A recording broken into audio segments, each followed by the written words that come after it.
One silent way to make people regret losing you. Become unapologetically quietly your best self. Without announcements, without explanations, without revenge. That's the way. But being your best self isn't a shallow checklist. It's a lived art form. Small, steady choices that reshape how you feel inside and how the world feels you when you enter a room. Not because you want them to suffer, but because you refuse to build your life around someone else's absence. When you live like that, regret doesn't need to be chased. It arrives on its own, soft, unavoidable, a quiet echo in the life of the person who walked away. Stay with this. Read it like a map. Use what fits. Leave the rest. Welcome to Rise and Inspire. Subscribe, hit the bell, and stay with us because one message can change everything. Part 1. The quiet shift. We silence works better than spectacle after loss. Most people react loudly. They explain, they confront, they beg, they post, they mistake noise for power. In single quotes T. Every dramatic reaction hands control to the person who left. It makes them the center of the story. Silence used with intention takes that power back. But silence alone isn't enough. Silence paired with growth is unstoppable. You're not trying to look impressive. You're becoming undeniable. Think of the difference between a firework and a lighthouse. Fireworks explode and vanish. Lighthouse stands steady, quiet, and its light reaches far into the dark. People who once took you for granted notice that light long after the noise fades. I will invest in things that expand me. A project, a craft, a skill. Something that makes you a person with a life, not someone waiting. I will be kind from abundance, not from fear. Desperate kindness leaks need. Grounded kindness radiates power. I will not shrink myself for attention.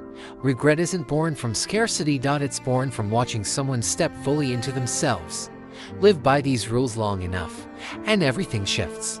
Part 3. The craft. Daily habits that create the glow on the first hour of your day. Move your body. Write one honest page. Eat real food. No scrolling.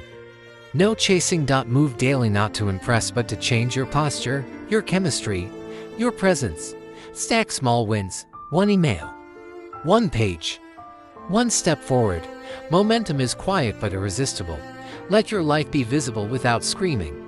A slowly refined wardrobe. Photos that record joy, not prove worth. Moments that say, I like my life. Build rituals. A weekly walk, a shared meal, a creative habit. Rituals signal abundance and remind others they were never the source of your fullness. Invest in real people, friends who ground you, conversations that matter. A life anchored in connection is a life that doesn't collapse when one person leaves. Part 4. What you don't say and why it matters. No public rants. No vague quotes meant to sting. No digital begging dressed as strength. If they reach out, respond from peace, not panic. Brief, polite, unattached. I'm doing well. Hope you are too. That sentence holds more power than 1,000 explanations. Progress never needs bragging. Real growth speaks softly and is heard clearly. Part 5. The signals. Nonverbal power. Humans read patterns.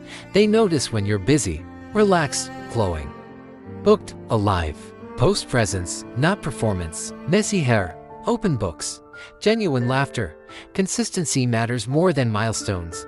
A steady rhythm of I'm living is louder than sudden displays. New places, new circles, new energy. When someone enters a different orbit, people feel it. Part 6. How regret forms without cruelty. Regret doesn't come from humiliation. It comes from recognition. 3 realizations create it. You stopped orbiting them. Your time became sacred again. You thrived without needing their validation.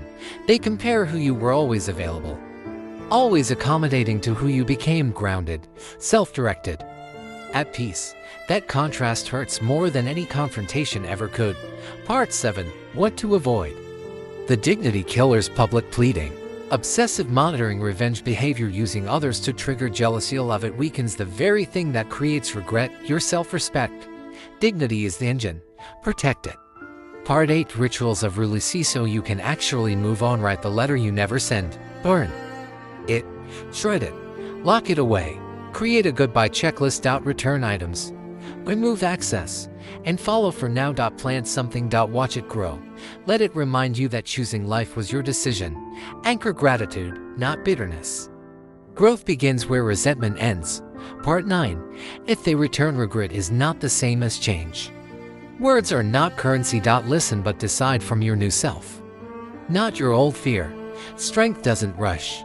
Final image, the lighthouses. You waited on the shore lighting small fires, hoping the same ship would return. It didn't. So you built something stronger. Stone by stone. Habit by habit, a lighthouse that served you first. Ships began to notice not because you called them back, but because your light was real. Those who lost that harbor will feel it someday. Not because you tried to teach them a lesson, but because you finally made a home of yourself. If this message spoke to you, like, share, and subscribe. Your growth story is just beginning.